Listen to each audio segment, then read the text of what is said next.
જો અમારી ઘણી બધી બેઠકો રેગ્યુલર થાય છે, સાઇટ વિઝિટ પણ થાય છે. જે નેશનલ ગ્રીન ટ્રિબ્યુનલનો એવોર્ડ છે એના સંદર્ભમાં જે વિશ્વામિત્રીમાં કામગીરી થાય છે, અમે એક report Gujarat state human right કમિશનમાં કમિટી તરીકે સબમિટ કરી ચૂક્યા છે. એ આપ સુધી 9મી તારીખે Gujarat state human right commission પોતાનો પહેલો ઓર્ડર પાસ કરશે તે વખતે પબ્લિક ડોમેનમાં આવશે. એક રિપોર્ટ છે, સમરી રિપોર્ટ અમે સબમિટ કરી રહ્યા છે.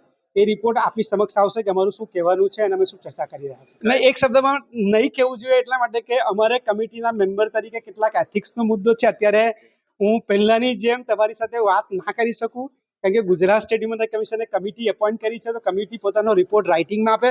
આપની સમક્ષ જે રિપોર્ટ આવશે એમાં ઘણી બધી માહિતી હશે કે જે તમે આખા મહિનામાં અલગ અલગ ભાગમાં છાપી શકશો, બતાવી શકશો અને કહી શકશો. એ અમે લખીને આપ્યું છે, વિગતવાર આપ્યું છે. એક મુદ્દાની ઘણા મુદ્દા લખ્યા છે, એટલે એ લખેલું જ તમારે વાંચવું પડશે. હું એક લાઈનમાં કંઈ જ નહીં કહી શકું. ના, ઘણું બધું કામ થયું છે, પણ ઘણું બધું કામમાં ધ્યાન રાખવાની જરૂર છે. તમને કોઈ પ્રેશર છે? પ્રેશર હોત તો એનજીટી નો ઓર્ડર કોણ લઈ આવ્યો? રિવરફ્રન્ટ કોને રોકેલો? પીએસએસ વર્સિસ યુનિયન ઓફ ઇન્ડિયાનો ઓર્ડર કોનો છે? આખા દેશમાં નદીઓને જીવતી કરવી જોઈએ, પ્રદૂષણ ના થાય, એ ઓર્ડર કોનો છે? અમારો જ છે, સુપ્રીમ કોર્ટનો ઓર્ડર.